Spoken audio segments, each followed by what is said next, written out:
Welcome to another Telltale video. This time, I'm gonna kind of go against my own project here, go way out of order on my Stephen King project. And that's because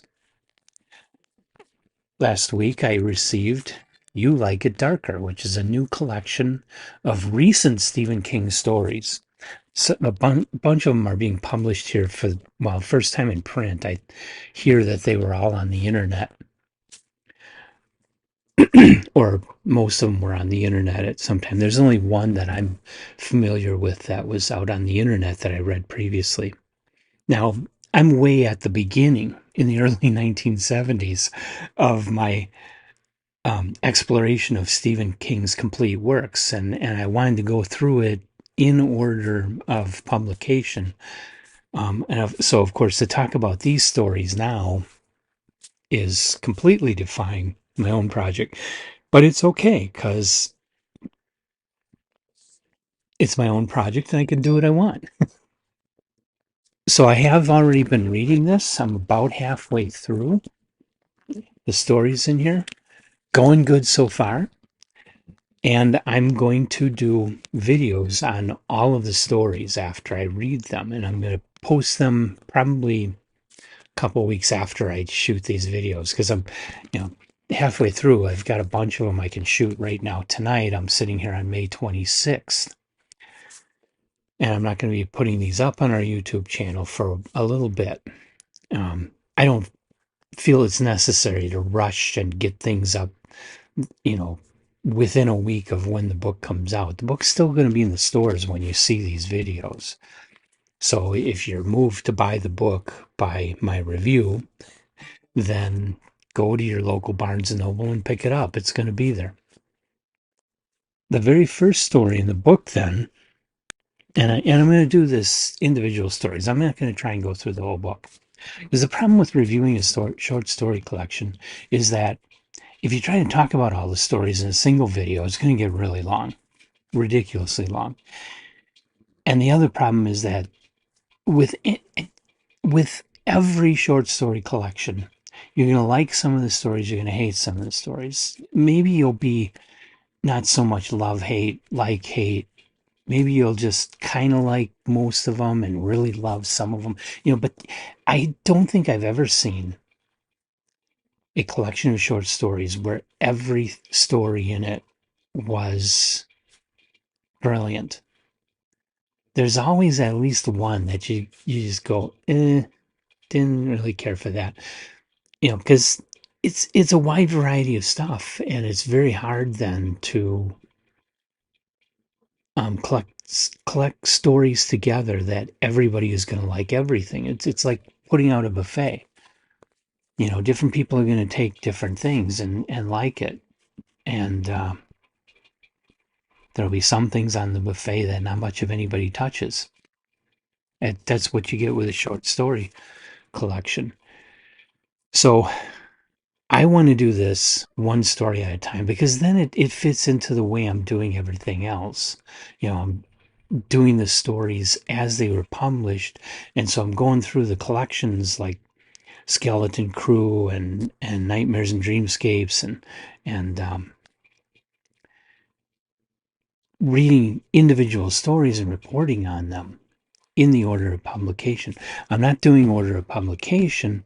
I am going to go through the whole collection here within, over the course of a couple of months. I'll be putting them up. I'm going to have between 2 and 4 Stephen King videos every week for a little while till I'm through this collection.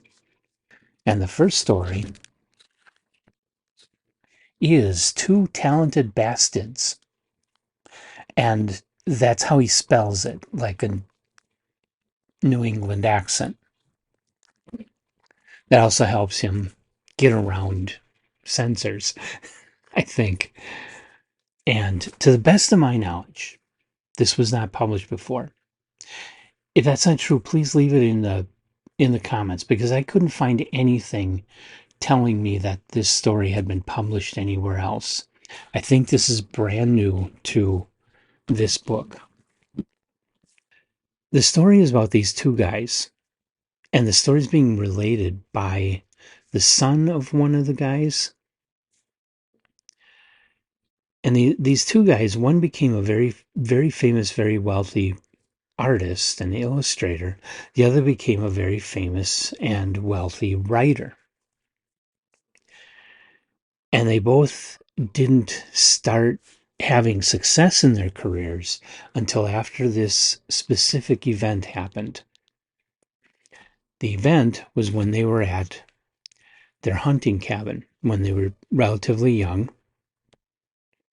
They're out in the woods, middle of nowhere. They have to get to the cabin by crossing this bridge across a small river, but the bridge is in really bad shape and would eventually just fall into the river and be done with.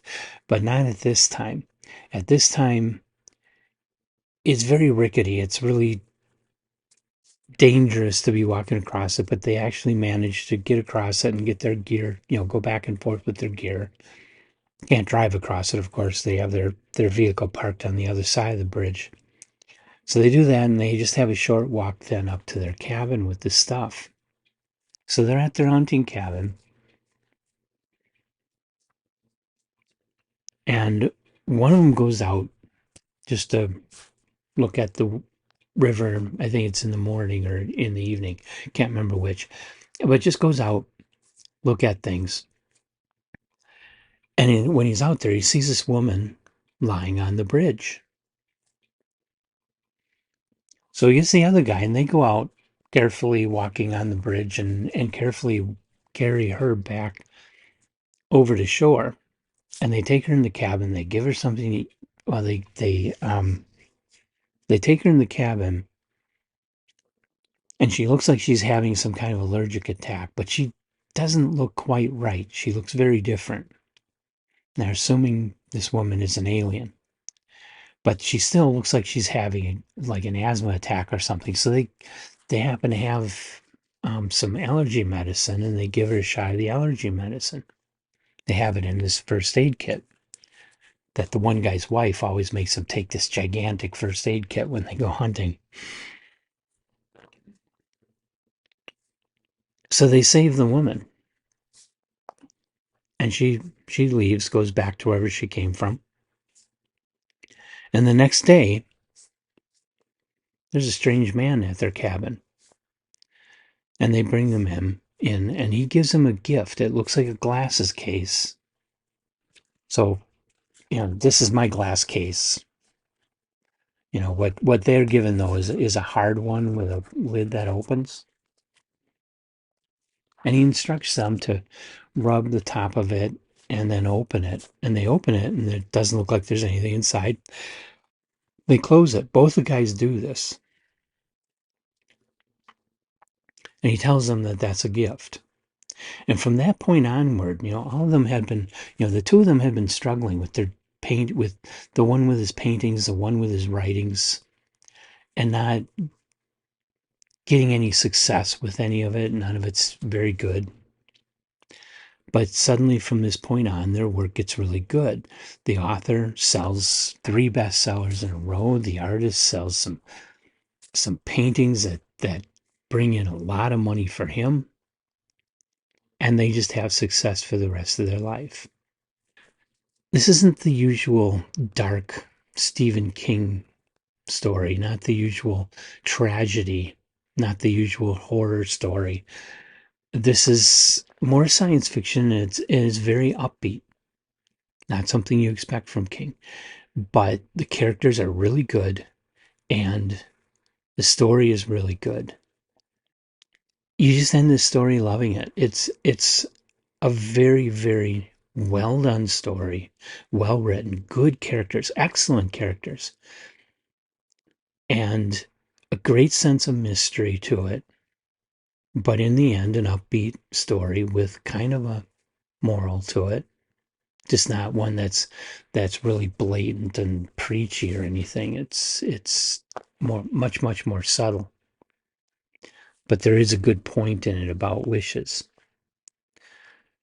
So You Like It Darker starts off with a very strong story. even though it's not your typical King story. It's really good. I liked it. Not giving that one a top tail quite. It wasn't that good to me, but I had to really think about that one. I had to really mull it over and decide whether or not, I'm trying to be more conservative with top tail awards. And so I had to really think about that one because it is that good that it made me stop and think maybe this should be a top tail. But no, in the end, it's not quite there, but it's very good, very enjoyable. So that's the first story from You Like It Darker. And where the heck is that in my bibliography? That one comes out to be number 248 in my bibliography. And the last King story I did in this series was number 19. That's how big a jump I'm making. But hey, I've already jumped around a lot. I've done Duma Key. I've done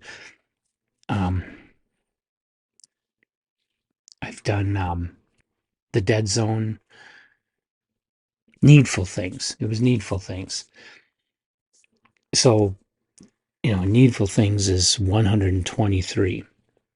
So I haven't exactly stuck to the order. Well, and I've already done Carrie Salem's Lot and The Shining, and those are above number 20. So I've already got a bunch of them that are out of order. So hey, some more. And this book, by the way, has a sequel to Cujo. Now, I've never read Cujo. And Cujo is, again, further up towards the top of his list, but still not the next story in my King read. So I'm going to jump out of order for that. I want to read Cujo so that I can read. It's called Rattlesnakes. Yeah, it's called Rattlesnakes in here, so that I can read Rattlesnakes and continue to finish You Like It Darker. So I'll be having a video on Cujo. I think I scheduled that for the first week of July to put a video up. So in the next month, I'm going to be reading Cujo, as well as finishing this off and keeping up with other things I've been doing. Wish me luck. And have you read You Like It Darker? Have you read Two Talented Bastids? If so, feel free to leave your thoughts about the story. And come on back for more from You Like It Darker and lots of other things from Stephen King and Larry Niven and all kinds of cool stuff coming up on our channel. Till then, hit the like button, hit the subscribe button,